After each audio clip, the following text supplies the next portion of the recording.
안녕하십니까. 상생문화연구소의 김현일입니다. 오늘은 황국과 수메르 문명이라는 제목으로 여러분들과 태고 문명 시대로 한번 거슬러 올라가 보도록 하겠습니다. 먼저 그 환단고기에 여러분들이 잘 아시듯이 황국에 대한 이 기록이 나옵니다. 그래서 삼성기에 특히 두 종류의 삼성기가 있는데 그 삼성기에 각각 이 황국에 대한 기록이 있습니다. 우선 그 신라 시대의 인물이었던 안암노 선생께서 남긴 그 삼성기의 기록을 보면 간단합니다. 자세한 기록은 아니고요. 오한건국이 최고라. 우리 환족의 건국이 가장 오래되었다. 뭐 이런 뜻이겠죠. 그리고 동료 동남 800, 흑수 백산 이런 기록이 나옵니다. 동료 동남 800명이 흑수 백산 지역에 내려왔다. 이런 이야기죠.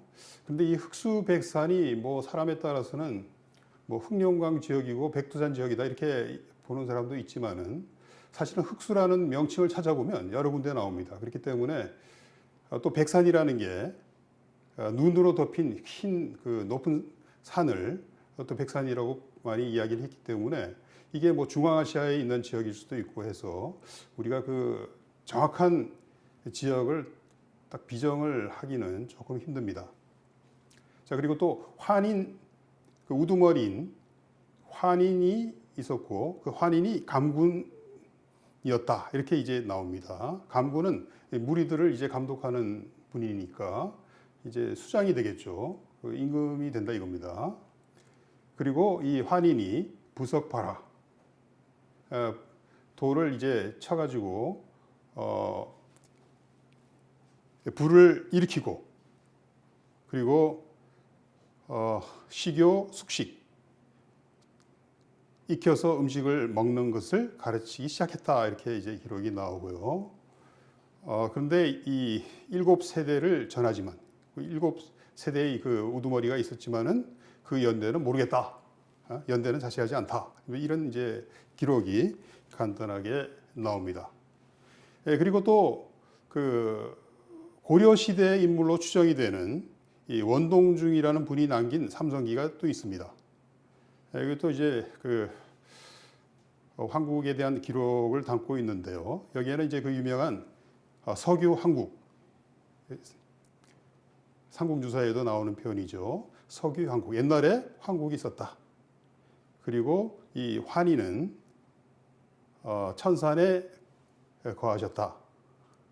여기도 뭘 천산이라는 이제 그 지명이 나오는데 이 천산의 지명도 글쎄요. 이것도 뭐 사람마다 생각이 의견이 다른 것 같습니다. 지금 뭐 중국에 가면 천산산맥이 있죠. 그 상당히 큰 산맥인데 저도 한번 거기를 그 저희 이사장님 모시고 같이 이제 답사를 간 적이 있었는데 그게 올라가니까 또 천지라는 그 큰 호수도 있어요. 그 천산산맥인지는 저도 잘 모르겠습니다. 그리고 여기서도 역시 그 7대 환인이 있었다. 이제 그런 그 언급이 나오고요. 그리고 무엇보다도 이제 의미심장하기로는 이 고기라는 책을 인용을 해서 그 환국의 위치를 이야기를 하고 있습니다. 그래서 그 파네류 산 아래 환인의 나라가 있었다. 천의 동쪽의 땅이고 또 땅인데 이것은 또 파네류 나라라고 불려지기도 했다. 뭐 이런 이제 이야기가 나옵니다. 그런데 이 고기라는 게 옛 기록이 아니고 이거는 책 이름입니다. 환단고기 그 서문에 봐도 고기라는 책 그 언급이 되고 있어요. 고기라는 것이 옛 기록이라는 보통 명사가 아니고 책이라는 것을 우리가 어디서 볼 수 있냐면 삼국유사를 들춰보면 분명히 책 이름으로 언급이 되어 있는 데가 여러 군데 나옵니다. 심지어는 김부식의 삼국사기에도 이 고기가 몇 번 인용이 되어 있어요. 심지어는 제가 그 18세기 어떤 실학자인데요. 그분도 이 고기를 봤다 그래요. 근데 보니까 전설들을 비롯해서 황당한 이야기들이 많다라고 아주 비판을 했던 것을 제가 읽은 적이 있는데, 그래서 이 고기라는 책이 어느 날 다시 우리가 접할 수도 있겠다, 발견이 돼가지고 그런 희망을 갖고 있습니다. 그런데 이제 전문가들에 의하면 이 고기라는 책은 삼국유사에서 여러 번 인용하고 있는 이 고기라는 책은 승려, 저자가 밝혀져 있지는 않지만은 대체로 이제 승려가 지은 것으로 추정을 하고 있습니다. 왜냐하면 삼국유사에서 고기를 인용하고 있는 부분을 보면 불교 쪽 이야기가 많다 이겁니다. 그래서 이제 절의 사정이라든지 한국 불교에 관해서 상당한 깊은 지식을 갖고 있던 분, 그러니까 승려라고 이제 추정을 하는 것이죠. 그렇게 이제 추정을 하고 있습니다. 대체로 한 12세기경, 그러니까 삼국 사기보다도 이전에 지어진 책이었다, 이렇게 이제 우리가 추정을 하는 겁니다. 그래 이 고기에 바로 황국에 관한 기록이 나온다라는 이야기죠. 그리고 이 12황국에 대한 기록이 바로 그 고기에 나옵니다. 나라 이름이 비리국, 양운국, 구막한국, 구다천국, 다른 사세에는 뭐 구다국이라는 표현도 나오고요. 일군국, 그리고 우루국, 객현한국, 구모액국, 매유여국, 사나바국, 그리고 선패국, 또 때로는 선비국이라는 표현으로 표기로 되어 있는데요. 그리고 마지막으로 수미리국입니다. 수미리국. 그래서 이 12나라가 있었다. 일종의 연방제라 할까요? 황국 시대에 이 12나라가 있었다, 이런 기록이 이 고기에 나옵니다. 그런데 이 12나라의 위치, 정확한 위치는 우리가 모르고 대체로 이제 추정을 할 수는 있습니다. 그 위치를 시사하는 이 기록이 환난국에 실려 있는 태백일사라는 책이 있죠. 환난국의 가장 많은 부분을 차지하고 있는 책이 이 태백일사인데, 중종 때 찬수관을 지냈던 이맥이라는 분이 쓴 책입니다.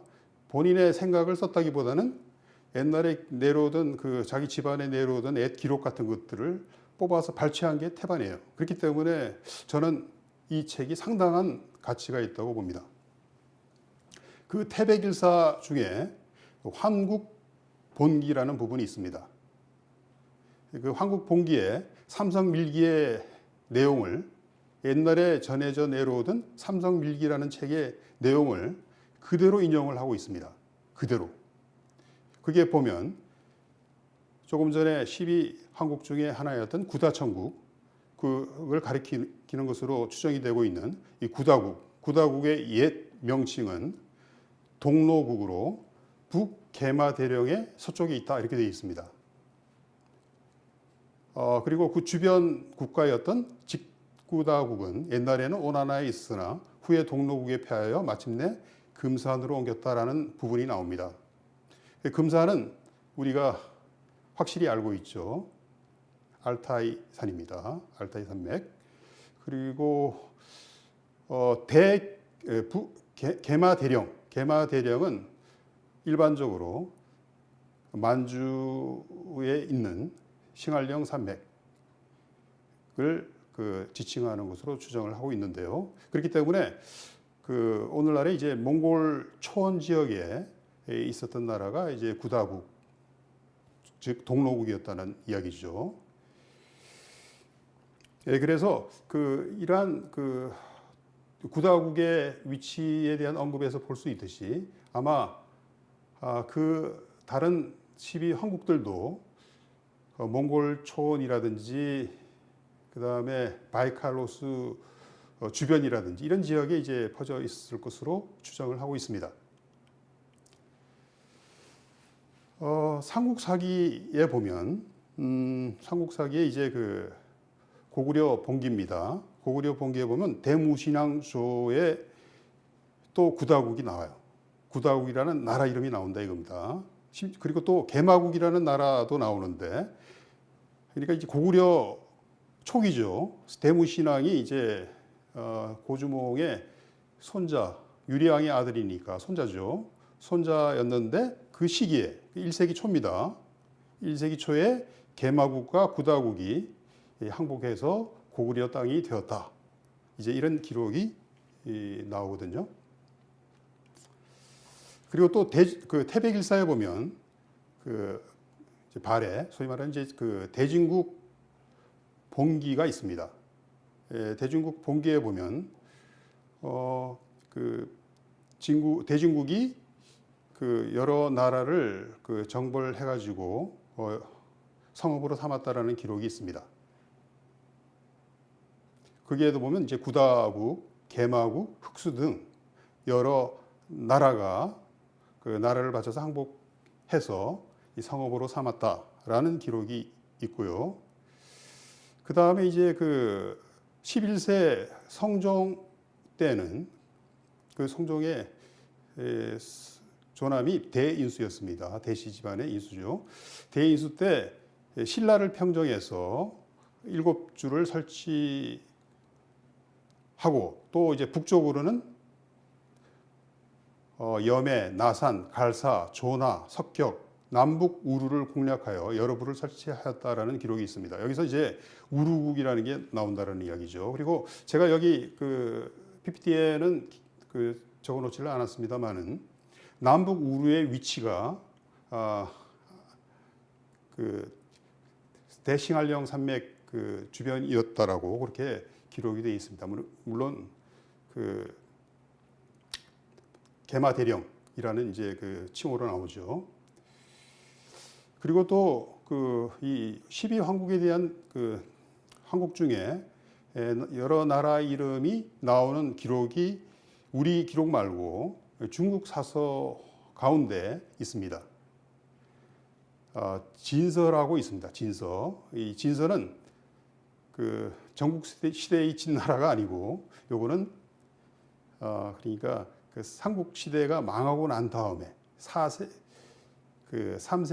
4세기에 세워졌던 그런 나라입니다. 그 시대에 관한 기록이 이 진서인데 당나라 초기에 여러 그 사서들을 편찬을 하는데 일종의 관찬 사서죠. 그 진서라는 책에 사회전이 있습니다. 오랑캐들에 관한 기록이죠.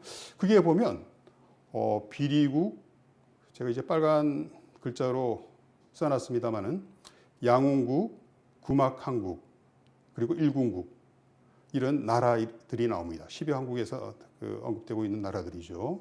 그래서 그 나라들이 위치가 어떻게 그 되냐면 비리국 같은 경우는 그 숙신 서북 쪽에 있다.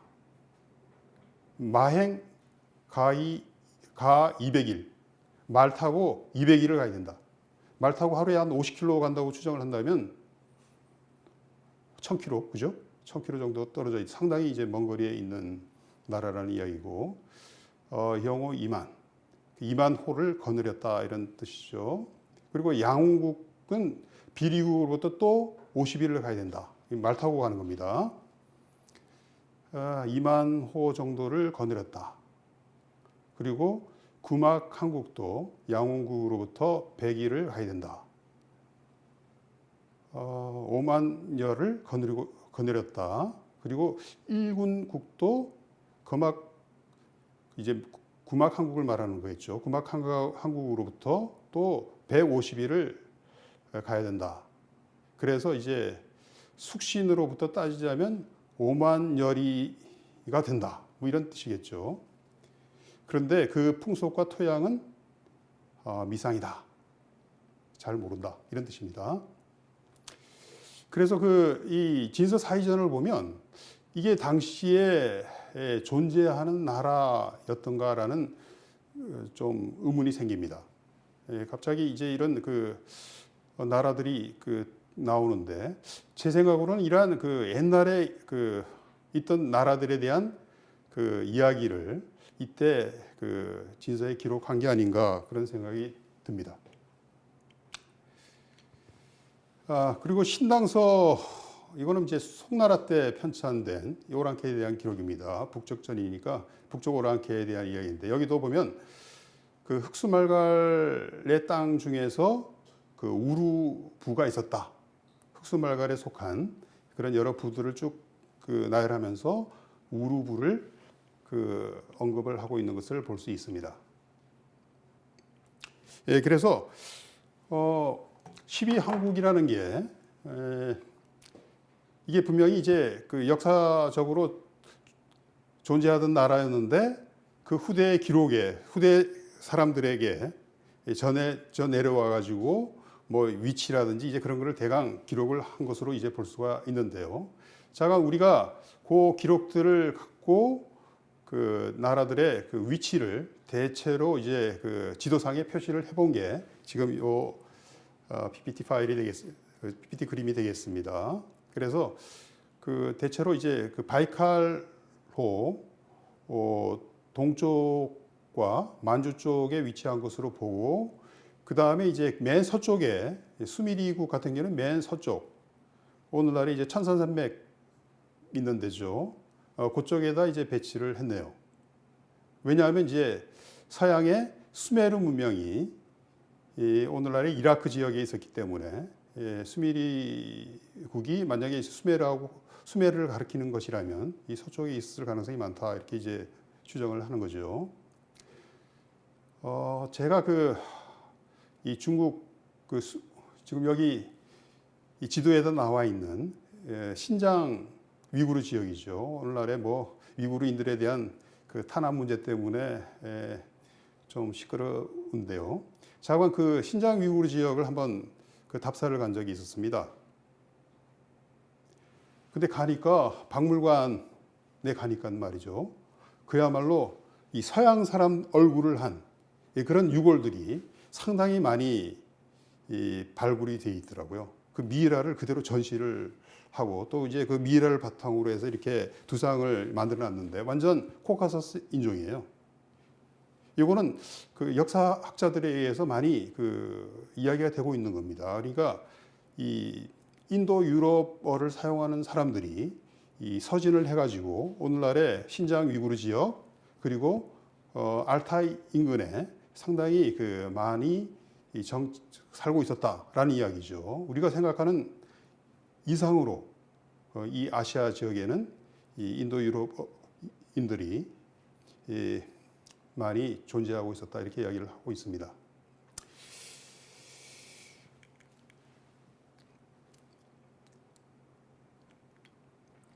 네, 그래서 이제 역주본의 해제를 보면 이제 역주본에서는 이제 수미리국을 이제 수메르라고 보고 또 우루국을 수메르 우루로 보고 있습니다. 그래서 이 황국 시대 말에 환웅 집단 3,000명의 사람들이 동쪽으로 갔겠죠. 동쪽으로 또 남쪽으로 이동을 해서 백두산 주변 지역으로 가고 또 한국말의 또 일부는 메소포타미아 지역으로 이동을 한 것으로 추정을 합니다.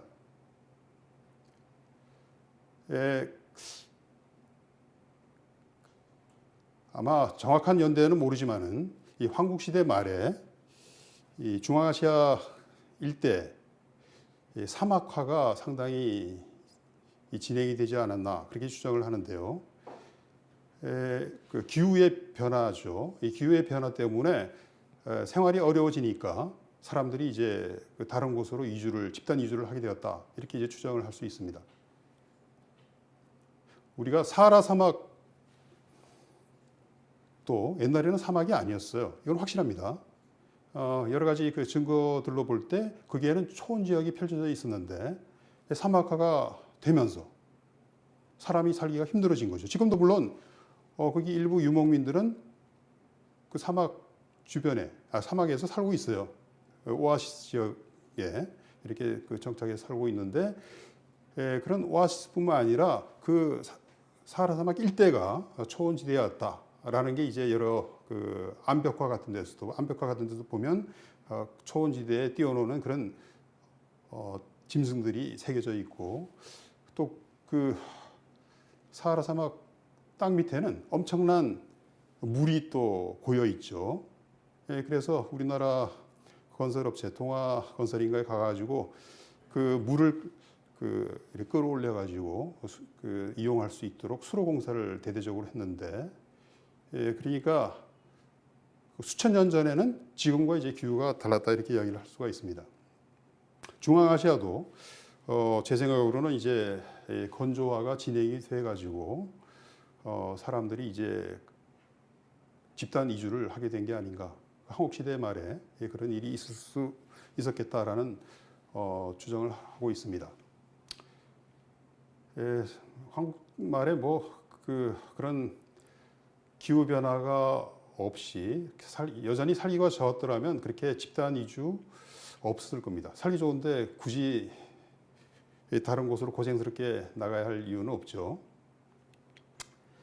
자, 그래서 이제 지도로 한번 그 표시를 해봤습니다. 만약 한국이 이제 천산에서부터 바이칼로스 사이에 이렇게 펼쳐져 있었다면 한쪽으로는 이제 그 환웅 집단 이제 와서 그 신시 배다구를 이제 세운 것이 되겠죠. 그리고 이제 한쪽으로는 이제 서쪽으로 뭐 산을 넘어야 됩니다. 실제로 이제 그래서 수메르인들도 자기들이 이제 그 안산을 넘어서 왔다 이렇게 이야기를 하니까 그 높은 산을 넘어서 이제 여러 개의 산을 넘어가지고 수메르 오늘날의 그 이라크 지역 메소포타미아 지역이죠. 이 지역에 이제 정착을 한 것으로 이제 보고 있습니다. 자, 이제 그 우리가 한단고기의 기록을 대강 살펴봤는데요. 저는 옛 기록에 대한 존중심이 좀 필요하다고 봅니다. 우리가 좀 믿기 힘든 기록이라 하더라도 우리가 모르는 게 많다 이겁니다. 이 옛날 아주 오래된 옛날 이야기면 그래서 그러한 기록들을 존중을 하고 또 이제 어떻게 합니까? 고고학적인 발굴이 이루어져 가지고 그것이 100% 이제 정확한 것으로 입증이 또 될 수도 있죠.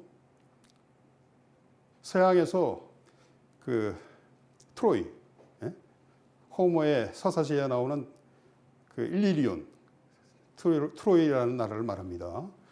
그 트로이 전쟁 이야기죠. 일리아드가. 그런데 이제 사람들은 그냥 전설이라고 생각을 했어요. 이건 전설이다, 신화다. 근데 슐리만이라는 19세기의 유명한 고고학자입니다. 사업으로 성공을 해가지고 돈을 많이 번 사람인데 옛 문헌 기록에 관심이 많았고 그래서 자기 돈으로 그런 발굴 사업을 했습니다. 그래서 트로이 지역 이 사람은 이제 일리아드라는 게 이게 옛날 역사적으로 일어난 일을 반영을 하고 있는 것이다. 역사를 반영하고 있는 것이다라고 생각을 하고 발굴을 이제 해봤더니 그야말로 이제 일리리온 트로이라는 나라가 존재했음이 이제 확인이 된 거예요. 그래서 우리가 이 옛 기록에 대한 존경심을 잃어서는 안 되겠다. 함부로 이것이 뭐 창작이라든지 조작이라든지 이런 식으로 이야기를 하는 것은 전 현명하지 못하고 이거는 분명히 역사적인 현실을 어떻게든지 반영을 하고 있는 것이다. 이렇게 이제 보는 게 저는 옳을 것 같습니다. 자, 그러면 이제 수메르 문명에 관해서 한번 여러분들과 같이 생각을 해보기로 하겠습니다. 역사가들에 따르면 인류 최초의 문명이 수메르 문명이라고 합니다. 지금으로부터 이제 6,000년 전이죠. 6,000년 전에 시작이 된 수메르 문명. 그러다가 한 2,000년 계속이 돼요. 그러다가 사라져 버립니다. 그렇다고 해서 뭐 갑자기 어디로 땅속으로 꺼져버린 건 아니고 그 지역을 다른 족속들이 정복하면서 수메르인들의 어떤 그 정치적 정체성이랄까 이런 게 이제 사라진다는 이야기죠. 그래서 이제 그 당시에 새로운 족속들이 이제 가장 대표적인 게 셈족입니다. 셈계 그 족속들이 들어와 가지고 이제 그 지역을 정복을 하면서 그 사람들과 이제 융화가 되는 거죠. 그리고 셈족들은 와 보니까 굉장히 뛰어난 그 문화가 있기 때문에 그걸 문화를 이제 거의 다 받아들입니다. 그래서 그 수메르 문명이 그 후대의 문명으로 이제 계승이 되는 것이죠. 그러나 수메르 도시 국가들의 정체성은 이제 사라진다 이렇게 이야기를 할 수가 있습니다. 그래서 수메르 문명은 한 2000년 계속이 되었고 후대의 문명으로 이제 그 개성이 된 문명으로 그 이야기를 할 수 있습니다. 수메르 문명의 특징은 도시 그리고 이 도시들이 하나의 국가처럼 형성이 돼요. 그래서 도시 국가들이 그 발전하고 물론 이제 나중에 그 도시 국가들끼리 싸워가지고 또 하나의 큰 그 국가 집단을 형성을 하기도 하는데 좌우간 그런 그 도시와 도시국가 그리고 또 하나 중요한 요소로는 이 사람들이 아마 세계 최초로 문자를 발명한 것으로 그 이야기가 됩니다. 그 쐐기 모양의 문자라고 해서 한자로는 이제 서령 문자라고 하는데 대체로 그 발명 연대를 이제 기원전 3000년 BC 3000년 정도로 추정을 하고 있습니다. 자, 제가 그 지도를 하나 갖고 왔는데요. 이제 수메르 지역을 이제 표시를 한 부분이 이 지도의 이제 붉은색 부분입니다. 바다 쪽 남쪽에 우르라는 나라가 있고 도시가 있고요. 지금은 이제 그 페르시아만 바다하고 이제 떨어져 있습니다만은 당시에는 이제 이렇게 토양이 쌓이지를 않아가지고 우르가 바닷가에 가까운 곳이었다 이렇게 이야기가 되고 있죠. 그리고 이제 상류 쪽에는 이제 바빌론 오늘날의 그 바그다드하고 이제 바그다드 근처에 있었던 도시인데 지금은 아마 그 바그다드 도시 밑에 있을 거예요. 발굴이 완벽히 되지는 않았습니다. 그리고 이제 지금 몇 도시 밖에는 그 표시를 안 했는데 이 수메르 도시들은 열 몇 개에 해당 열 몇 개가 됩니다. 그 중에서 이제 가장 대표적인 도시를 몇 가지 이제 들어보라면 잠깐만요.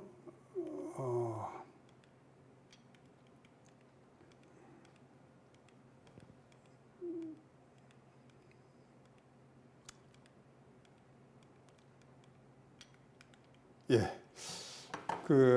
제가 좀 뒤에다 이제 적어놨는데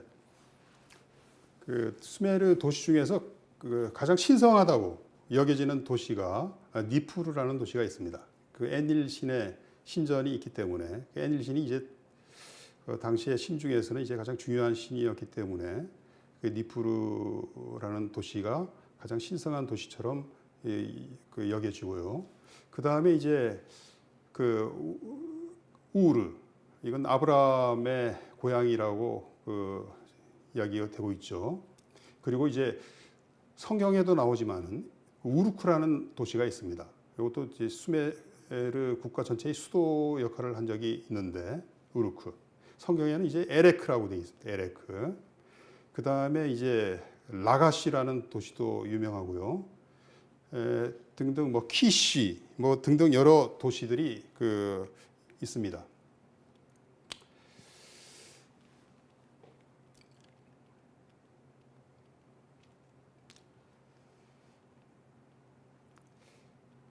그런데 이 수메르인들이 지금으로부터 이제 6,000년 전에 그곳에 이제 정착하기 시작했다고 하는데 고고학자들이 그 지역을 발굴을 해보니까 미들이 파고 들어가는 거죠. 땅을 파고 들어가 보니까 수메르 문명지대가 있고 그 다음에 그보다 더 아래층이 있다 이겁니다. 그래서 그 선행 문화가 있는데 그 선행 문화가 텔 우바이드라는 곳에서 발견이 되었기 때문에 그 우바이드 문화라고 이제 일반적으로 불려지고 있습니다. 그러니까 이 사람들은 이제 그 도시를 발전을 시킨 것 같지는 않아요. 그러나 그 상당히 그 발전된 농업을 영위하고 있었다라는 증거가 있습니다. 그 수메르 지역은 그러니까 오늘날의 이라크 지역이죠. 강수량이 굉장히 적습니다. 연 150mm 정도밖에 내리지 않아요. 우리나라의 한 10분의 1밖에 안 되는 거죠. 그러니까 농업이 이 하늘에서 내리는 비로만 농사를 지을 수는 없는 것이죠.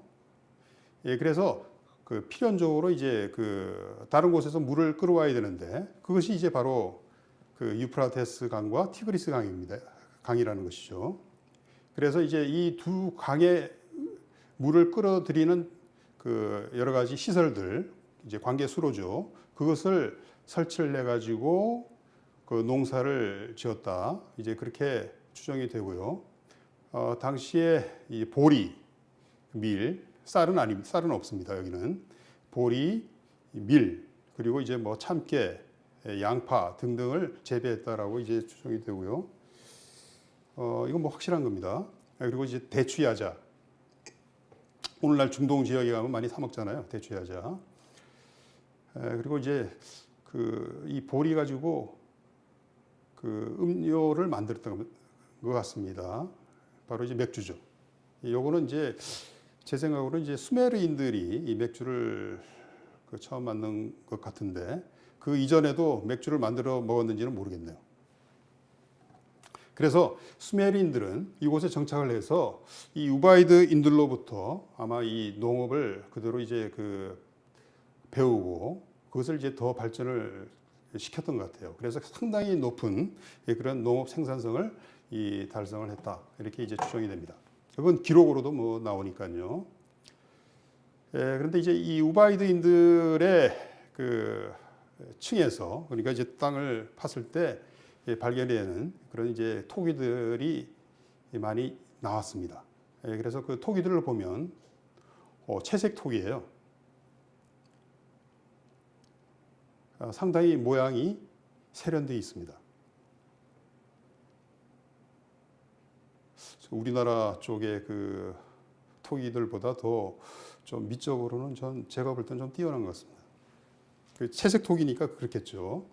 물감을 사용을 해가지고 이제 여러 가지 그림도 그리고 그런 그 토기들이 상당히 이제 발굴이 돼 있고요. 그 다음에 이제 또 요 그 신상입니다. 이 사람의 신체상인데 그 가슴이 있는 걸 보니까 이제 여성이겠죠. 요거는 일반적으로 이제 여신상이라고 합니다. 학자들 말에 의하면. 그러니까 이제 그 여신들을 이제 섬겼는데 그 여신들의 모습이 상당히 세련돼 있고, 근데 얼굴은 좀 그 사람의 모습이라기보다는 짐승의 그 얼굴을 한 것 같아요. 요 우바이드 층에서 발굴이 된 신상입니다. 그런데 이 수메르 문명이 19세기 후반 이전에는 몰랐어요. 이런 문명이 있는지도 몰랐다 이겁니다. 단지 이제 그 성경, 기독교 바이블의 창세기에 보면 바벨탑 전설이 있죠. 노아의 후손들이 대홍수 이후의 이야기입니다. 동쪽으로 이동하다가 시날 평지에 정착해서 도시를 건설했다라는 기록이 여러분들 잘 알 겁니다. 창세기에 나옵니다. 시날 평야. 이 시날이 아마 그 수메르를 가리키는 말이었던 것으로 보입니다. 그리고 그 진흙 벽돌로 된 그 성탑을 쌓았다. 라고 이제 돼 있어요. 그러니까 거기에는 그 지역에는 충적토로 덮여 있는 지역이기 때문에 돌을 구할 수 없습니다. 우리나라 같으면 뭐 땅 파면 다 화강암이고 땅 파면 돌이죠. 근데 그쪽은 그런 돌을 구하기 힘듭니다. 그래서 이제 그 진흙으로서 진흙을 이겨가지고 이제 진흙을 햇볕에 말리기도 하고 또 그 진흙을 구워가지고 벽돌을 만듭니다. 그래서 이제 그 벽돌 가지고 이제 그 성벽을 쌓기도 하고 집도 짓기도 하고 탑을 세웠다. 이런 이제 기록이 이 창세기에 그대로 나오고 있고요. 그리고 그 에렉이라는 나라, 상당히 그 중요한 나라로 이제 그 들고 있는데 그 영웅 니무롯이라는 그 유명한 사냥꾼이 있었는데 이 사람이 통치하던 나라가 에레크였다. 이렇게 그 이야기를 하고 있습니다. 그래서 이 에레크가 우리는 이제 우루크라고 이제 보고 있습니다. 우루크예요, 실제로. 그리고 또 그 뒤를 이어가지고 이제 그 유태인들의 조상인 그 아브라함에 대한 기록이 나오는데 그 아브라함이 갈대아 우르에서 야훼의 그 부름을 받고 고향을 떠나가지고 그 가나안으로 오게 되었다라는 기록이 나옵니다. 그래서 아브라함의 고향이 우르, 수메르의 도시였던 우르. 한때는 이제 그 아브라함이 살던 그 시기에는 이 우르가 그 수메르 전체의 어떤 그 수도 역할을 했었는데 그 우르를 떠나서 그 가족들을 이끌고 가나안으로 와서 히브리족의 이제 그 조상이 되었다. 이제 그런 이야기죠. 이 아브라함은 여러분들이 뭐 잘 아시듯이 히브리인들의 조상뿐만 아니라 그 다음에 아랍인들의 조상이기도 합니다. 그래서 아랍인들도 아브라함을 굉장히 그 존경을 하고 있죠. 그리고 또 기독교인들 같은 경우는 이 믿음의 조상이라 그래가지고 또 아브라함을 굉장히 높은 인물로 평가를 하고 있습니다. 그런데 이 수메르라는 말은 수메르인들이 스스로를 부를 때 자기들 지역을 수메르라고 불렀던 건 아니라고 해요. 요거는 그 후대에 그 수메르가 그 거의 망해가던 시기에 이제 그 수메르를 정복했던 그 셈계어족인 아카드인들이 부르던 말이었다고 합니다. 수메루라고 돼 있어요. 이 사람들 그 기록을 보면 수메루. 그런데 이제 그 수메르인들은 그러면 자기들 나라를 어떻게 불렀느냐? 키엔기라고 불렀다고 합니다. 키엔기. 키는 갈대고 에는 주인, 뭐 지배자 이런 뜻입니다. 엔. 그리고 기는 땅입니다. 그래서 갈대 지역의 주인 땅? 뭐 그런 뜻이라고 하고요. 이거는 크레이머 박사의 해석입니다. 크레이머 박사는 이제 그런 식으로 그 해석을 하고 우리나라의 그 조설수 박사라고 그 유명한 분이 계셨습니다. 지금 얼마 전에 돌아가셨는 걸로 알고 있는데 이 조설수 박사님은 그 도시 키엔기가 도시 주인의 땅이다. 키가 이제 도시라고 보는 거죠. 예, 그렇게 해석을 하고 있습니다. 이 조철수 박사는 그 이스라엘 히브리 대학으로 이제 유학을 가가지고 거기서 이제 히브리어뿐만 아니라 그 옛날 상고 시대 그 수메르어를 연구를 했어요. 그래가지고 그 우리나라에서 아마 거의 최초로 수메르어를 그 서령 문자를 해독할 수 있는 그런 이제 실력을 갖추고 있었던 분입니다. 그래서 여기 와가지고 여러 아주 부지런히 책도 그 여러 권 쓰셨는데 그만 이제 몇 년 전에 이제 돌아가셨습니다. 예, 저는 그 이분 책을 몇 권 읽어봤는데 상당히 그 좋은 책이더라고요.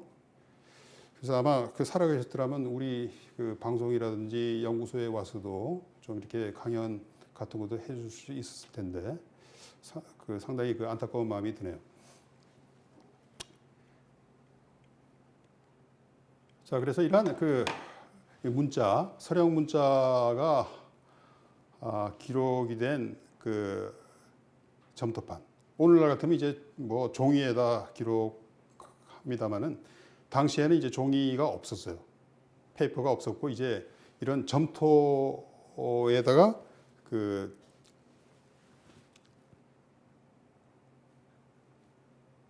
갈대 촉을 가지고 이렇게 이제 이제 글자를 새기는 겁니다. 그래서 그걸 말려 가지고 이렇게 그 이제 문서로 만드는 거죠. 그래서 이런 그 클레이 태블릿이 점토판이 이건 뭐 그 종이처럼 부서진다든지 뭐 그 썩는다든지 잘 없어지지 않잖아요. 그래서 내구성이 강하기 때문에 굉장히 많이 남아 있습니다. 제가 알고 있기로는 수십만 점이 그 지금까지 이제 발굴이 돼서 그 대형 박물관이라든지 루브르 박물관이라든지 또 미국의 여러 대학 도서관이라든지 또 그 이라크 박물관 이런 곳에 나뉘어서 소장이 되고 있는데 이러한 것들이 19세기 그 말부터 연구가 되기 시작해가지고 지금은 뭐 수메르어를 그 대부분 다 그 해독을 하고 있습니다. 그래서 이 수메르 문명은 굉장히 그 사료가 많은 문명이라고 할 수 있습니다. 예를 들어서 우리가 황국 문명 이렇게 이야기를 할 수 있다면 황국에 대한 기록, 당대 기록은 거의 남아 있는 게 없잖아요. 근데 이제 수메르 문명 같은 경우는 수십만 점의 갖가지 문헌들이 있기 때문에 굉장히 그 우리가 자세한 그 연구를 할 수가 있다 이렇게 이야기를 할 수 있습니다. 이러한 그 서령 문자로 기록이 된 그 수메르 문헌들은 상당히 많은 숫자가 물목이에요. 어떤 물건의 명세서다 이겁니다. 그래서 그 누구한테 이제 보관증을 끊어준다든지 아니면 거래를 할 때 그 물건 기록한 것 이런 물목이 상당히 많고요. 간단합니다. 그거는 뭐 주먹만한 그 진흙판에다가 이렇게 기록을 한 거고. 그 다음에 이 사람들은 그 상업이 상당히 발달해서 그랬는지 상거래 문서가 많이 남아 있습니다. 어떤 계약서라든지 말이죠. 토지를 팔았다든지 뭐 집을 팔았다든지 뭐 노예를 매매를 했다든지 등등 상거래 문서가 많이 그 남아 있고 또 그다음에 이제 그 왕과 그 관리 사이의 어떤 그 행정 문서 이것도 많이 남아 있습니다. 그리고 또 우리가 잘 아는 이 길가메시 서사지 같은 이 문학 작품들 그리고 여러 가지 애가 작품 그러니까 뭐 예를 들어서 어떤 나라가 망했다든지 뭐 그럴 때 그것을 슬퍼하는 이제 그 내용을 담은 이제 글이죠. 이런 글들이 상당히 그 다양한 글들이 남아 있습니다. 그래서 이러한 그 이 서령 문자로 이제 기록된 이 문헌들을 이제 학자들이 많이 연구를 하기 시작했는데 지금 이건 뭐 그 물론 유럽과 미국 학자들이 이제 그 달라들어서 연구를 해서 대부분 이제 해독이 가능합니다. 그 파손이 되지 않으면 대부분 해독이 가능해요. 그래서 이제 그러한 그 학자 중에서 우리나라에 이제 잘 알려져 있고 또 세계적으로 명성을 떨쳤던 분이 사무엘 크레이머라는 분입니다. 이분도 이제 돌아가신 지가 한 30년 정도 되네요. 크레이머 박사. 우리나라에도 이제 이분의 책이 그 역사는 뭐 수메르에서 시작이 되었다라는 제목으로 그 번역이 되어 있죠. 이분은 자관 그 다른 그 전문적인 연구 수메르어를 연구한 그 수메르 문헌을 연구한 사람 중에서 그 일반인들을 위한 책을 써가지고 그야말로 이제 수메르 비 전문가들 수메르에 대해서는 이제 전문적인 지식을 갖고 있지만은 역사를 연구하는 그런 사람들한테 상당히 많은 도움을 준 분이 이 사무엘 크레이머 박사입니다. 이 펜실베이니아 대학이 20세기 초에 그 니프루라는 곳을 발굴을 했는데 그 니프루에 엄청난 이제 점토판이 발굴이 돼요. 그러니까 점토판이 이게 이제 그 뭐 한두 개씩 이렇게 발굴이 되는 게 아니고 왕궁을 발굴했는데 거기가 또 하필이면 또 그 도서관이었다. 그래서 이제 점토판 문서들이 잔뜩 한꺼번에 이제 발굴이 된 경우가 여러 번이 있습니다.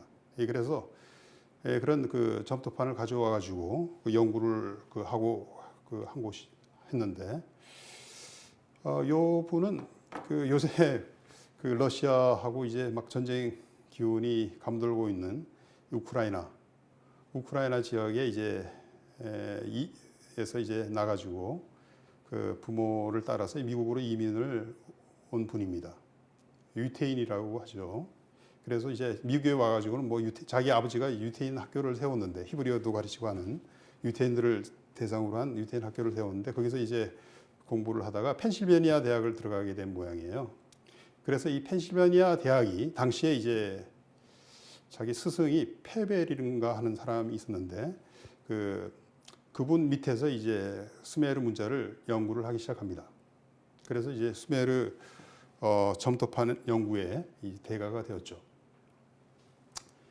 그래서 뭐 우리나라에 소개가 되어 있는 역사는 이제 뭐 수메르에 시작이 되었다 해가지고 수메르인들이 처음으로 이제 뭐 그 양원제도 처음으로 도입하고 뭐 등등 쫙 이제 소개를 한 일반인들을 위해서 그 점토판을 번역한 거죠.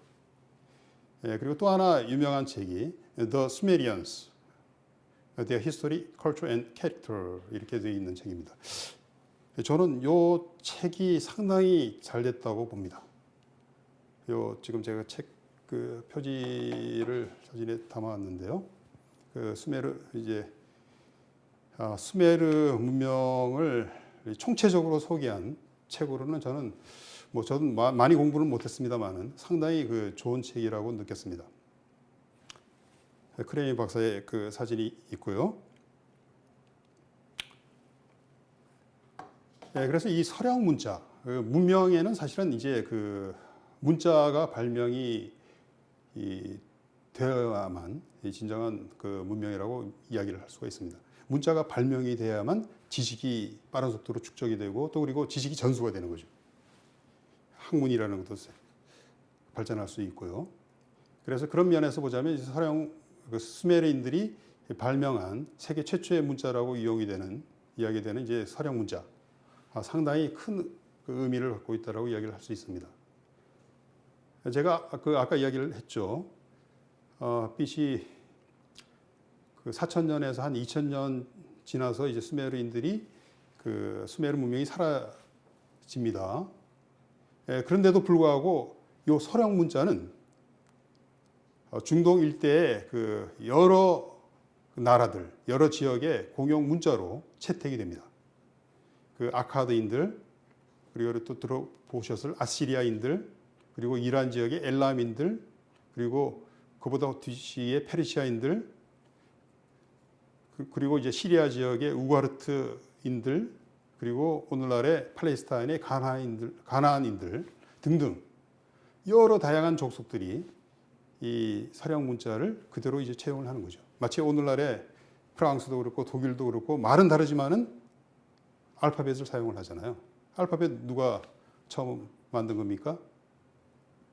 그리스인들 만들고. 근데 그리스인들로부터 이제 로마인들도 받아들이고, 그죠? 물론 이 그리스인들은 그것을 페니키아인들로부터 이제 도입했다. 그래서 그걸 좀 약간 바꿔가지고 자기들 나름대로의 이제 문자를 알파벳을 만든 것이다 이렇게 이야기가 되는데요. 자관 길게 보자면 그런 페니키아 문자도 이 서령 문자가 발전이 돼서 나온 것으로 이야기를 할 수 있습니다. 그래서 역사적인 의미가 굉장히 크고 특히 그 글자를 문자를 받아들이면 사상도 받아들이기 쉽게 되겠죠. 그래서 이 수메르 문화의 전파에도 적지 않은 역할을 했다 이렇게 이제 이야기를 할 수 있습니다.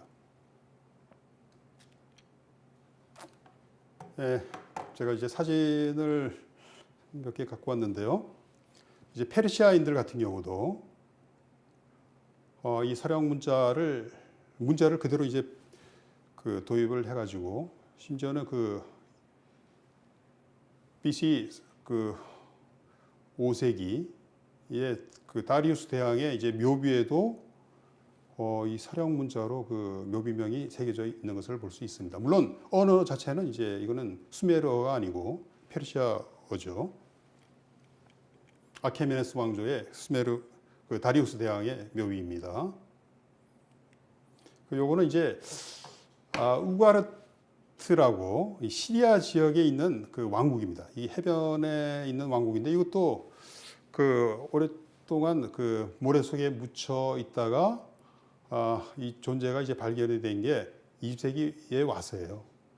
이것도 이제 뭐 그 당시에 왕국의 그 왕실의 도서관 자리를 그대로 이제 그 발굴을 하면서 엄청난 이제 문서가 쏟아져 나오게 됩니다. 그래서 요거는 이제 깨진 상태로 되어 있는데요. 그 우가르트의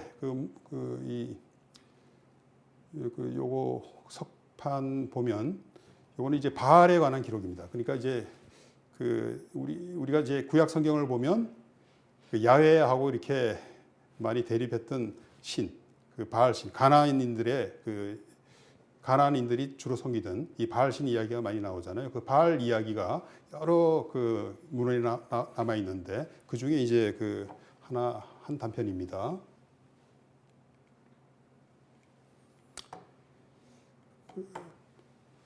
그 우가리트 왕국도 좌우간 그 계통은 수메르하고는 다른 계통의 나라이지만은 그 여전히 이제 그 서양 문자를 사용을 했고 또 많은 이제 기록들을 남기고 있다 이렇게 이야기를 할 수 있습니다. 그래서 그 히브리인들의 어떤 그 종교 유태교가 그 처음에는 어떤 모습으로 발전을 했겠느냐 하는 데 있어서 상당히 도움을 주는 문서가 이 우가르트 문서가 되겠습니다.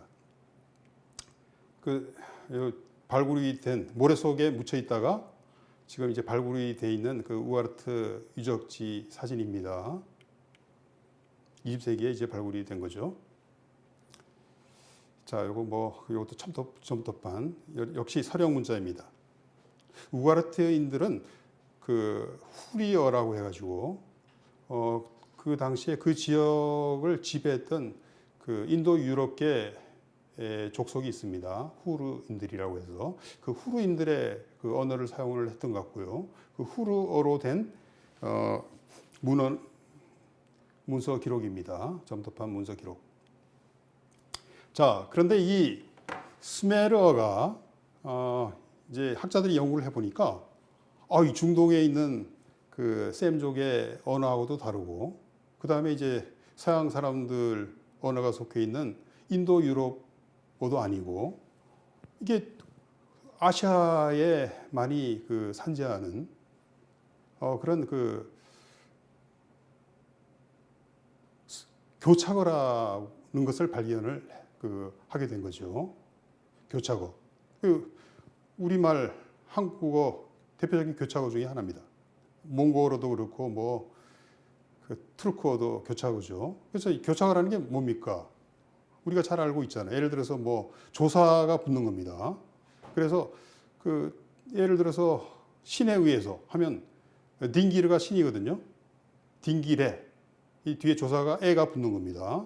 그 다음에 그 들판 아샥입니다. 아샤가 들판에서 아라는 조사가 붙죠. 영어 같으면 앞에 전치사를 사용할 텐데, 그죠? 이 전치사가 아니고 이렇게 조사가 붙는 그런 형태를 이제 교착어라고 합니다. 그래서 수메르어가 아시아 계통의 그 족속임을 시사하는 그런 유력한 증거가 되고 있습니다. 제가 한번 그 조사를 해봤더니 이 교착어를 사용하는 족속들, 아메리카 인디언 여러 부족들이 있습니다. 아메리카 인디언들은 베링 해협을 건너가지고 이 아시아에서 건너간 사람들의 후손이니까 당연하죠. 그 다음에 이제 투르크, 몽골, 우리하고 어순도 같고 문법이 상당히 비슷한 데가 많다고 그래요. 저는 그 투르크어나 몽골어 다 모릅니다. 공부를 좀 했어야 되는데.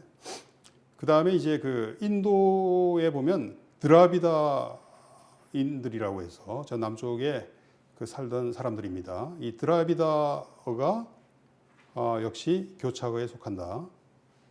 이 사람들은 원래는 남쪽에 살던 사람들은 아니었고, 인더스강 유역 지역에서도 살았는데 이 사람들이 이제 그 인도 유럽 어족들이 이 인더스 지역으로 들어오면서 이 사람들이 이제 그 남쪽으로 밀려났다 이렇게 이야기를 하고 있습니다.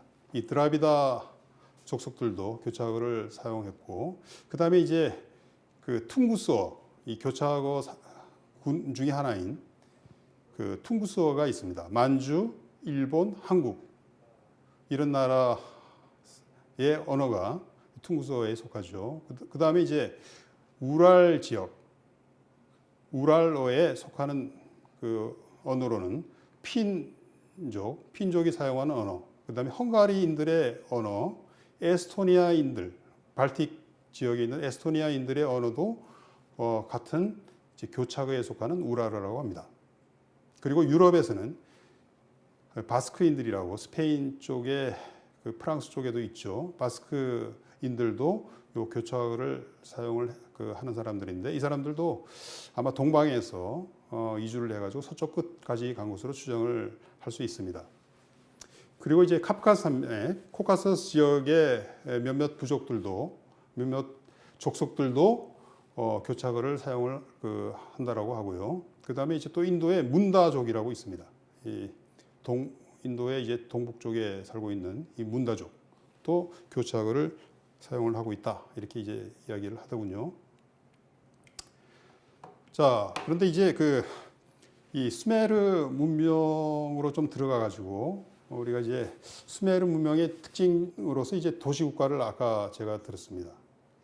그래서 이러한 도시국가라는 게 어떤 형태를 취하고 있었느냐? 물론 도시는 그 성벽으로 에워져 있어요. 그리고 이제 그 주변에는 촌락이 있습니다. 근데 이 도시의 이러한 그 영역이 생각보다는 넓습니다. 그 라가시라는 그 도시 면적이 약 3,000 제곱킬로미터. 서울의 면적이 한 600평방킬로미터 되거든요. 그러니까 그거의 몇 배가 되는 거죠. 그러니까 상당히 큰 영토였다. 도시라고 하지만은 그것이 이제 주변 촌락까지 넓은 그 촌락까지 포함을 하고 있었기 때문에 상당히 큰 규모의 그 국가였다라고 이야기를 할 수 있고요. 인구도 크레이머 박사의 그 연구에 의하면 우르의 인구가 한 20만으로 추정이 되었다고 합니다. 20만. 20만이면 상당히 큰 도시죠. 그리고 이 도시들은 수메르의 도시들은 종교적 성격이 강해가지고 신전을 중심으로 그 도시가 구성이 되었다 이렇게 이야기를 하고 있습니다.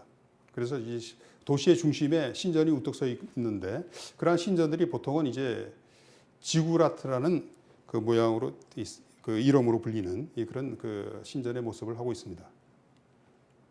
여기 이제 지구라트 우르크에 지금 남아 있는 이제 물론 그 무너져 가지고 원래의 모습은 아니지만 그래도 그 대체적인 형태는 우리가 그 파악을 할 수 있습니다. 지구라트, 우르크의 지구라트.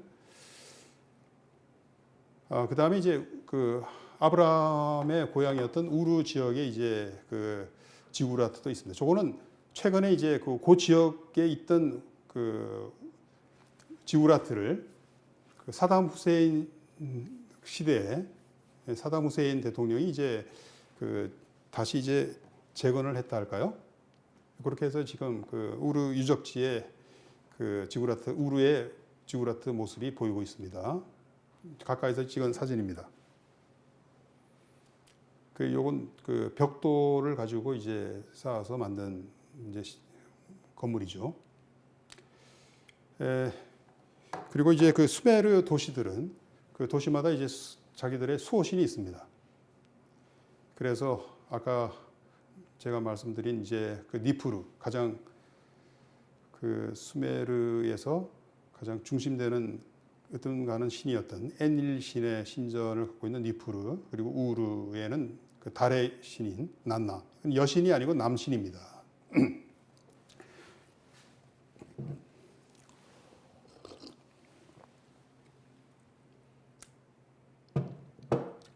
그리고 그 우르크에는 이난나 여신이라고 해서 요거는 뭐 그 이슈타르 여신이라고도 이제 다른 지역에서는 이야기를 하는데 그 유명한 이난나 여신을 수호신으로 하고 있고 그 다음에 이제 라르사 같은 경우는 이제 태양신인 우투 신을 수호신으로 이제 모셨다 뭐 그렇게 그 기록에 나오고 있습니다.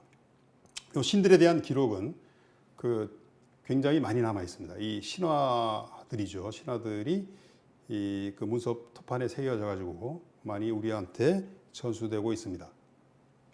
그리고 이 사람들이 이제 그 신전을 짓는데 그 왕들이 이제 자기가 몇 년에 어떤 누구의 신전을 지었다라는 걸 아주 자랑스럽게 기록한 기록들이 많이 남아 있는데요.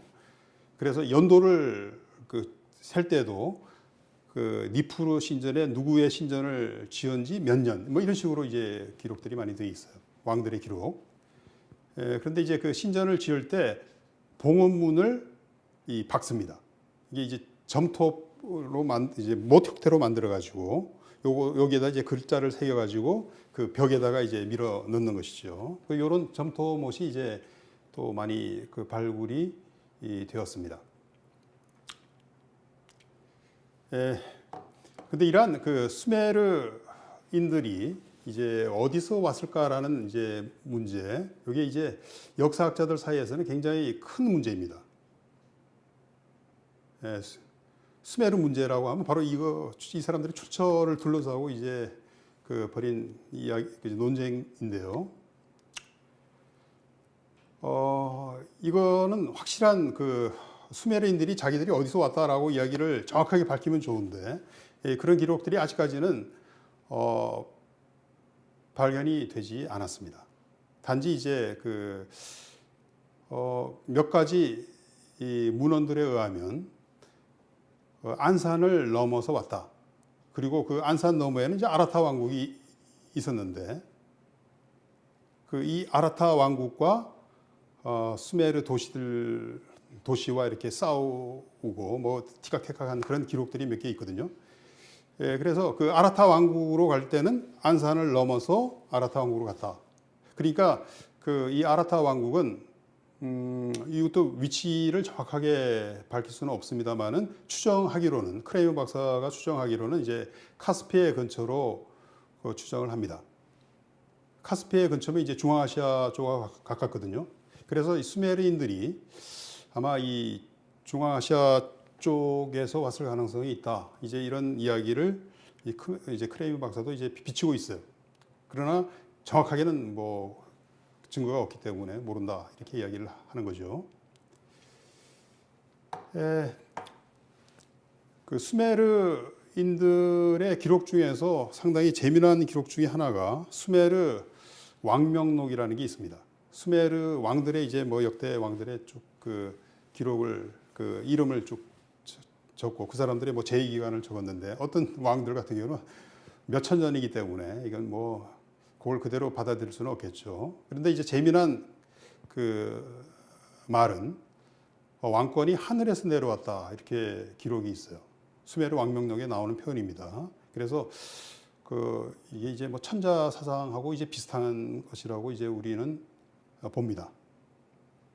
일종의 이제 왕권 시술이기도 하고요. 유럽인들도 근대 초에, 근대 초까지 그 왕권이라는 건 하나님이 이제 내려주는 거다 이렇게 이제 믿었죠. 그래서 왕권이 신성하다라고 이야기를 한 거예요. 그러니까 왕에 대한 도전은 이건 용납할 수 없는 거고 대역죄가 되는 거고 그건 바로 그 하나님에 대한 도전이기 때문에 그건 뭐 가차없이 이제 처단을 해야 되는 겁니다. 그 왕권 신수설이고 그게 이제 기반을 둔 이제 국가가 뭐 절대 왕정이다 이렇게 이야기를 하죠. 그런데 이러한 그 왕들을 표현하는 말이 이 수메르어로 그 몇 가지가 있습니다. 루갈이라는 표현이 있고 루갈은 이제 큰 사람이라는 뜻입니다. 루갈. 갈이 이제 크다라는 뜻이라고 해요.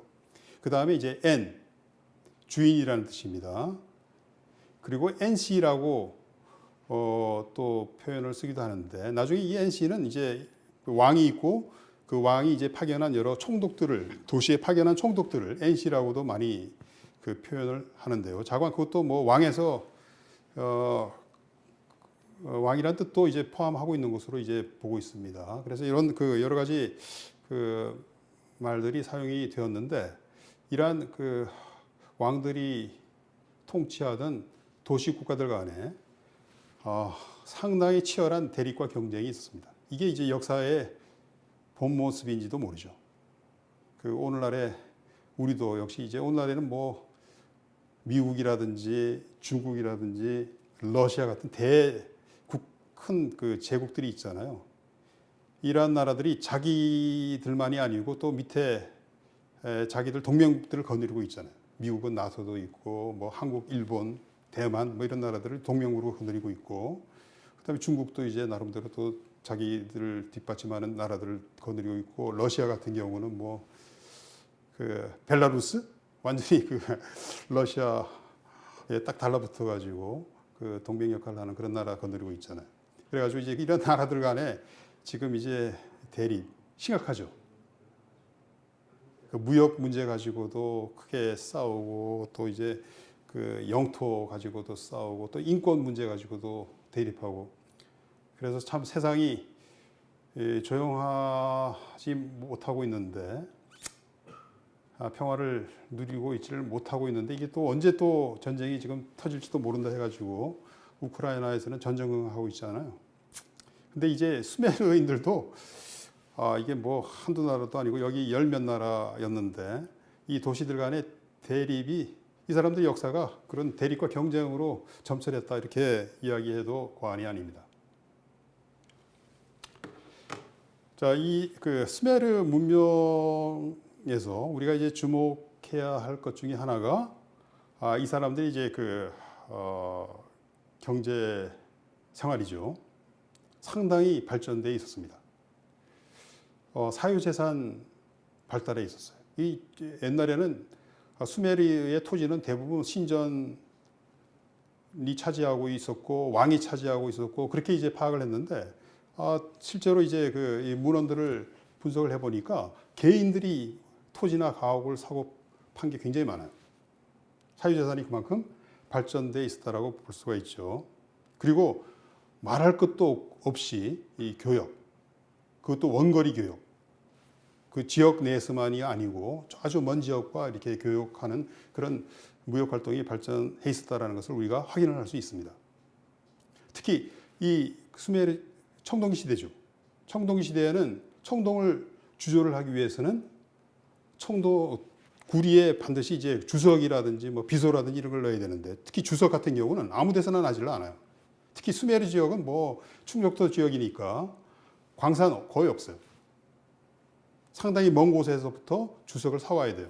그래서 청동기 시대에는 뭐 수메르 문명뿐만 아닙니다. 여기에만 해당되는 소리는 아니고 유럽에서도 상당히 이 장거리 교육이 그 발전하는 양상을 우리가 볼 수 있는데 그게 이제 청동기 문화의 이제 청동기 시대의 특징이라고 할 수 있습니다. 그리고 교육이 발전되니까 그 화폐도 그 발전하게 되는데 이 사람들은 이제 물론 주조 화폐는 아니고 칙량 화폐라 그래가지고 덩어리 은을 이제 잘라가지고 무게를 재서 이제 그 화폐처럼 사용하는 그런 그 제도가 발전했어요. 그래서 세켈이라고 세켈. 오늘날 그 이스라엘에서도 이제 그 돈 단위로 세켈 사용하잖아요. 그게 여기서 온 겁니다. 그리고 세켈의 60배가 문화입니다. 문화. 그리고 또 그 지역에서는 뭐 그 산이 별로 없으니까 산이 없죠. 산이 없으니까 그 나무도 외국에서 이제 들여와야 돼요. 특히 이제 그 건축용 그리고 선박 제조용 목재는 큰 나무들은 이제 외부에서 들여와야 됩니다. 그래서 이제 오늘날에 오만 지역으로 추정이 되는데 딜문 같은 데서 이제 목재를 많이 들여왔다라고 기록이 되어 있고 그다음에 이건 뭐 구약 성경에도 많이 나오는 레바논 삼나무 신전을 짓는데 그 레바논의 삼나무를 베어가지고 졌다 뭐 그렇게 이제 구약 성경에 나와 있잖아요. 그 레바논 삼나무도 당시에 많이 이제 그 들여왔던 교역품이었던 것 같습니다. 그리고 또 하나 그 유명한 것이 라피스 라줄리라고 이 청금석입니다. 이 박물관에 가면 많이 볼 수 있죠. 요거는 아무 데서나 나는 게 아니고 상당히 먼 지역이었던 아프가니스탄에서 이제 들여온 것으로 추정을 합니다. 이 나는 지역이 이제 상당히 그 드문 보석입니다. 이제 그리고 이제 구리도 그 지역에서 생산이 안 되죠. 그래서 이제 그 요것도 이제 외부에서 그 들여오고 심지어는 그 오만 지역에서 이제 광산을 경영을 했다라는 이야기가 있습니다. 그리고 그 이 비문을 만드는 데 이용이 되었던 섭노감이라는 이제 암석이 있습니다. 요것도 이제 그 외부에서 들여왔다라고 기록이 되어 있습니다. 요 섭노감 여러분들이 이제 그 함무라비 법전에 이 법전이 새겨진 이제 비석 아시죠? 그게 이제 이 섭노감입니다. 상당히 그 표면이 예쁜 그리고 윤기가 나는 그런 그 암석이 이제 섭노감입니다. 요거는 이 섭노감으로 된 뭐 조각상이라든지 요 왼쪽에 있는 그림은 분동이에요. 이 저울에 이제 올려놓는 이 무게를 잴 때 사용하는 분동입니다. 그래서 그 오른쪽에 이제 그 유명한 왕의 그 모습이고요. 이런 게 이제 그 섭노감이라는 이제 그 비싼 암석으로 그 조각이 되었는데 만들어졌는데 전부 다 외국에서 들여온 겁니다. 그 다음에 이제 라피스 라줄리 짙은 파란 색깔 나죠. 청금석이라고 이제 번역을 하는데 그 오른쪽에 있는 그거는 도장이에요. 원통형 도장입니다. 실린더 세일이 되는 거죠. 그래서 이걸 도장을 이제 그 진흙에다가 놓고 이렇게 돌리면 저렇게 이제 그림이 쭉 찍혀 나옵니다. 상당히 멋있는 이제 도장이 되는 거죠. 저게 이제 그 스메르인들이 발명했다 할까요? 스메르인들이 유행을 시키고 이집트라든지 여러 곳에서 이제 그대로 모방을 했던 그런 도장 형태가 되겠습니다. 이거는 이제 아까 이야기했던 레바논 삼나무, 소나무과에 속한 그 나무로서 저기 그 오른쪽에는 이제 그 나무를 켜놓은 상태입니다. 그래서 굉장히 그 모양이 예쁘고 비싼 그 제목이 되겠습니다. 그래서 그 솔로몬 왕이 예루살렘 신전을 지을 때 이 레바논 삼나무를 다량으로 이제 들여와가지고 졌다 이렇게 이제 기록이 나와요. 자, 그 청동기 시대니까 이 수메르인들이 이제 뭐 당연히 이제 이 청동 능숙하게 주조를 했습니다. 그래서 이제 그 특히 주석을 넣으면 이제 청동이 단단해지는데 그 주석은 요것도 이제 그 광석이 많은 아프가니스탄 지역에서부터 도입해 온 것으로 우리가 봅니다. 그 다음에 이제 이렇게 그 사유재산 제도 발전하고 또 이제 계급으로 또 나뉘어져 있고 하니까 귀족도 있고 서민도 있고 예속민도 있고 심지어는 노예제도도 발전했거든요. 그러니까 이제 사회적 불평등, 심지어는 폭력과 불공정 만연했다라고 이건 스스로 수메르 기록에 나오는 표현이에요. 그래서 이제 여러 왕들이 자기들은 이런 불평등과 불공정을 뭐 적폐를 일습하고 그런 이제 자기의 공적으로 내세우는 경우가 더러 있습니다. 그 우르나무 왕이라고 해서 유명한 왕이 있는데 그 사람도 이제 자기 그 비문 서문에 그런 이야기를 적고 있어요. 자화자찬이신 거죠. 이 우르나무 법전은 우리가 그 함무라비 법전보다 더 한 300년 정도 더 오래된 법전으로 알려져 있는 지금으로부터 이제 뭐 4,000년 이전에 그 만들어진 법전인데 다 전문이 남아 있는 건 아니고요. 좀 일부가 깨져 가지고 그 몇 개의 이제 조항들 그런데 이제 그 몇 개의 조항들에 보면 그 신체 상해에 대한 금전 보상이 규정이 되어 있다 이겁니다. 그러니까 그 이빨을 부러뜨리면 그 이빨로 또 상대방이 이빨을 부러뜨리고 이런 식의 그 복수 형태가 아니고 복수형이 아니고 그 신체 상해에 대한 벌금 규정을 담고 있다. 그래서 상당히 이제 당시에 그야말로 문명이 진일보한 형태였지 않느냐 이런 이제 추정을 할 수 있는 조항이 되겠습니다. 자, 그런데 이러한 그 수메르가 이제 그 도시국가들로 나누어져서 서로 아웅다웅하다가 통일을 이루게 되는데 그 통일의 그 처음 통일을 그 달성했던 사람이 바로 이 사르곤 대왕이라는 사람입니다. 이 사람은 그 아카드인입니다. 그러니까 이제 수메르인은 아니고 수메르 북쪽에 있던 도시 아카드를 세우고 이 아카드라는 나라를 이제 그 세워가지고 그야말로 이제 수메르 일대를 다 정복을 했던 그런 정복 군주가 되겠습니다.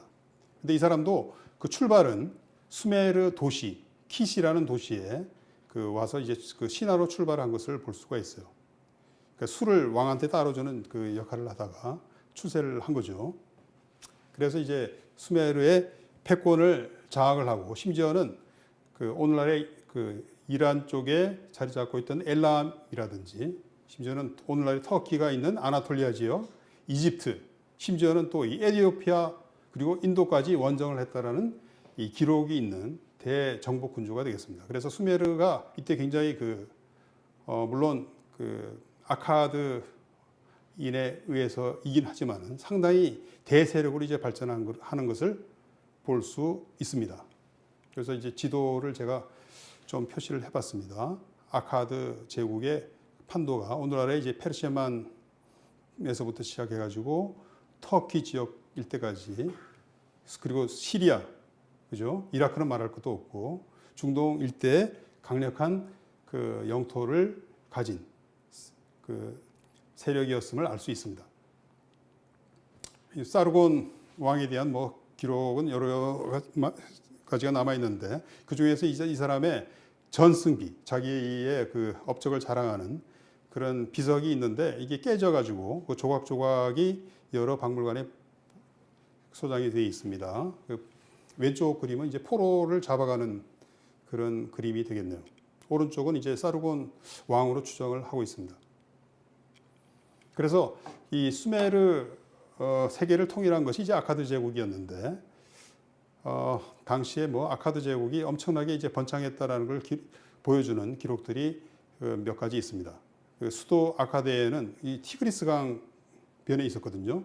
그 이제 강을 따라서 이제 외국에서 이제 배들이 들어옵니다. 그래서 딜문에서 마간에서 멜루아는 이디오피아라고 보는 사람도 있고 심지어는 뭐 인도 쪽이라고 보는 사람도 있고 한데 자관 그쪽에서 온 선박들로 가득했다. 그리고 이 아카드인들은 수메르 문자를 이용해서 자기들의 말을 표기를 하기 시작해가지고 이때부터 이제 아카드인들이 큰 제국을 세웠기 때문에 수메르어가 국제어로 이제 통용이 되는 계기가 되었다 이렇게 이야기를 할 수 있습니다. 그래서 그 예전에는 뭐 그 일부 역사가들은 이제 수메르 아카드 문명 이렇게 이제 이야기를 했습니다.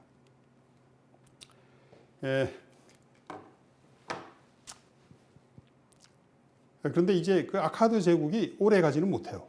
이것도 뭐 그 사르곤 대왕의 손자 때부터 흔들리기 시작합니다. 그래서 그 구티인들이라고 해서 이건 뭐 오랑캐라고 이제 자기들이 보는데요. 이 구티인들이 이제 들어와 가지고 아카드를 이제 정복을 하게 됩니다. 그래서 아카드 제국이 이제 무너져 버리는데 여기 유명한 아카드의 저주라는 유명한 글이 있습니다. 그 아카드가 망하게 된 계기가 그 사르곤의 손자가 그 나람신이라는 사람이었는데 이 사람이 왕이죠. 왕이 그 신전을 니프루의 에닐 신전을 훼손을 하면서 에닐 신이 진노를 해가지고 구티인들을 불러들여서 아가드를 멸망시키고 심지어는 이제 아가드가 영원히 그 폐허로 남도록 그렇게 만들었다라는 겁니다. 지금까지도 아가드는 발굴이 되지 못했습니다. 모래속에 무너져 있는 거죠. 뭐 구티인들이 어떤 사람들이었는지 제가 잠깐 여기 적어놨습니다. 이란의 자그로스 산지에 살던 유목민으로 추정이 됩니다. 그들은 이제 이란에 본거지를 두고 있지만은 이 수메르 지역에 이제 일종의 이제 도시들을 이제 세워가지고 그 왕을 세워가지고 간접 지배를 하는 거죠. 그래서 이제 NC라고 합니다. NC들한테 상당한 정도의 권한을 허용을 했다. 이제 그렇게 추정이 되는데 그러한 NC들 중에서 이제 구데아라는 사람이 유명합니다. 왜?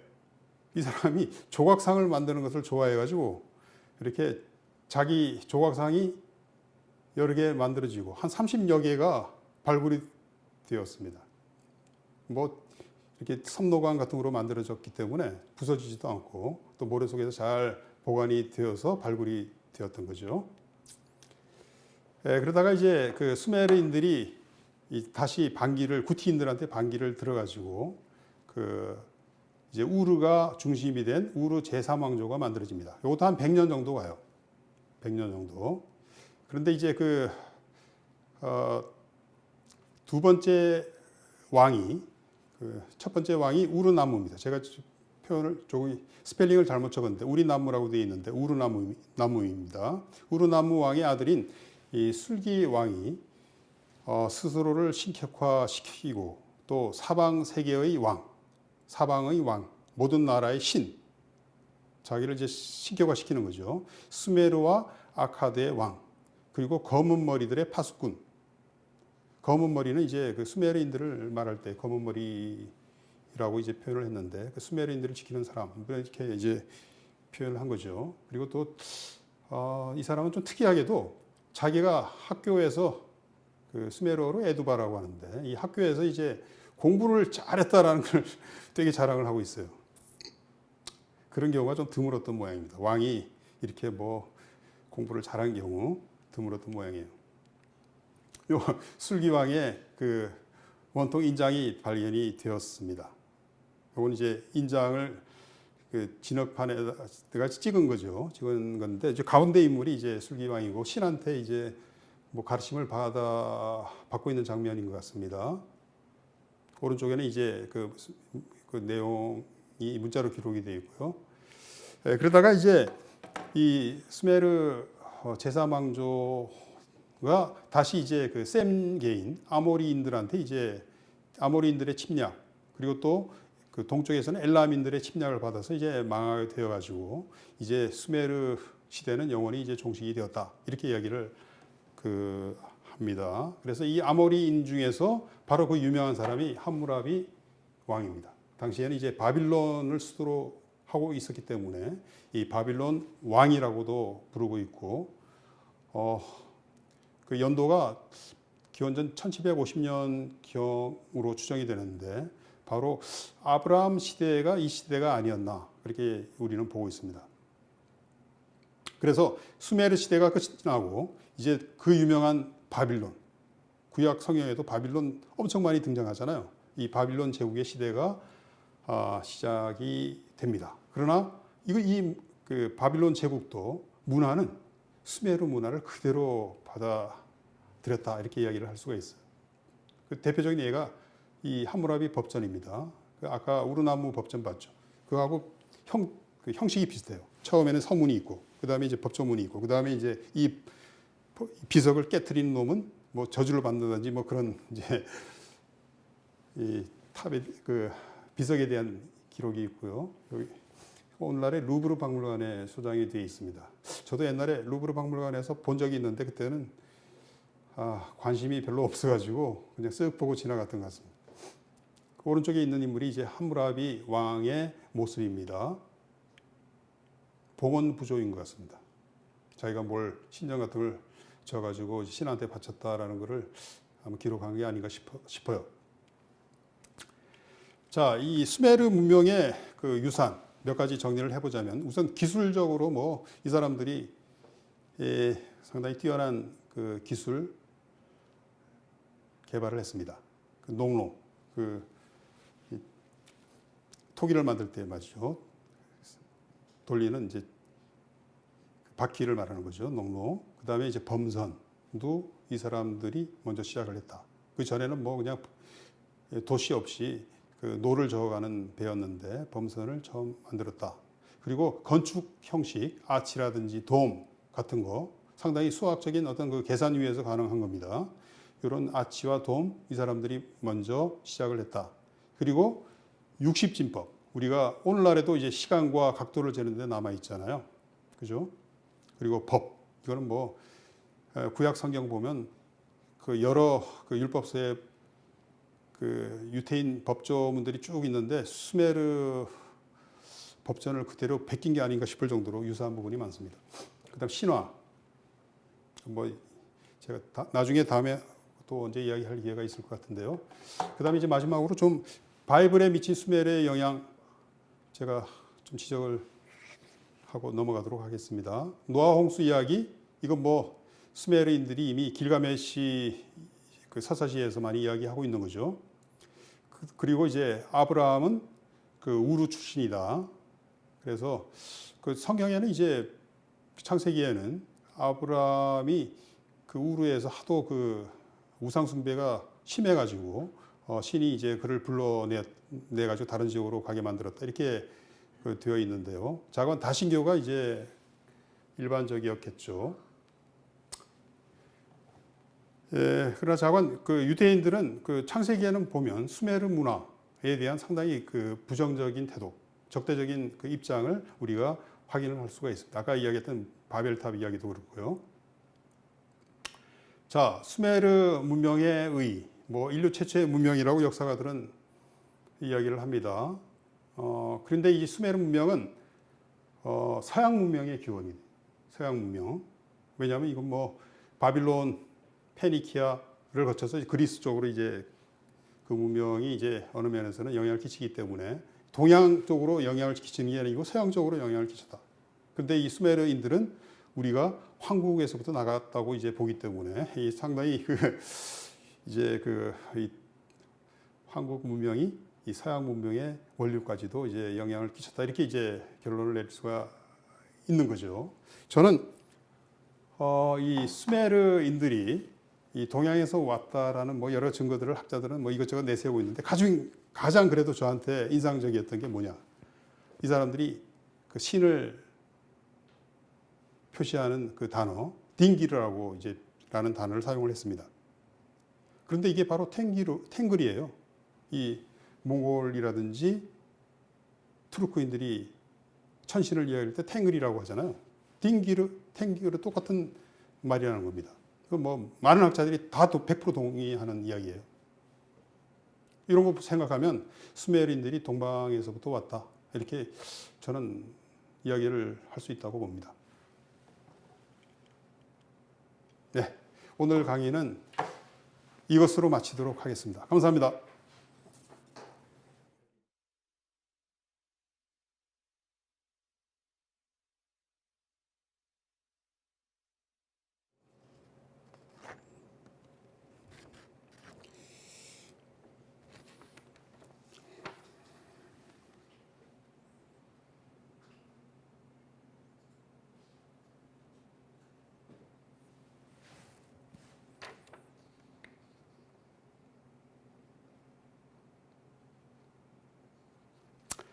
네, 제가 뭐 수메르 두 가지만 제가 이야기를 할게요. 저희 여러 질문이 들어왔는데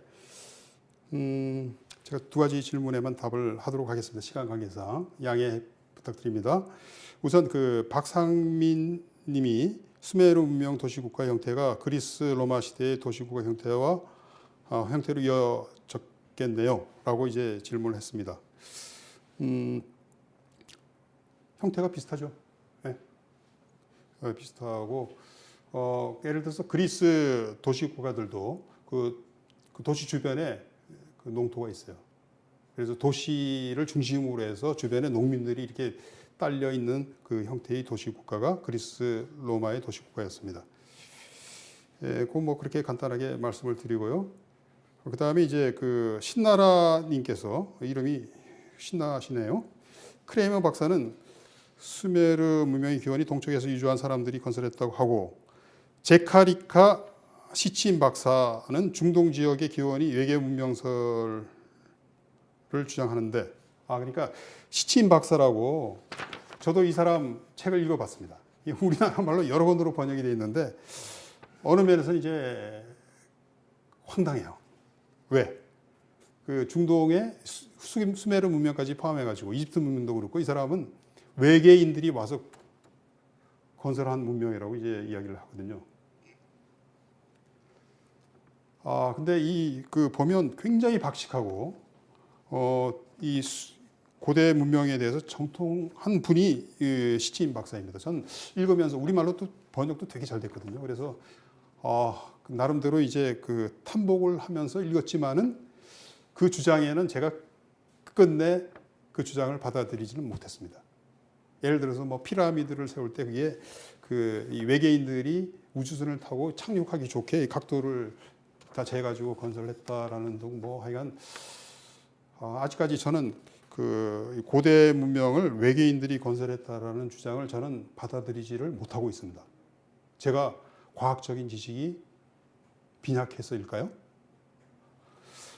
재미나긴 한데, 이 시친 박사의 주장은 학계에서는 노땡큐입니다. 상대를 안 해줘요. 예, 제가 그 정도로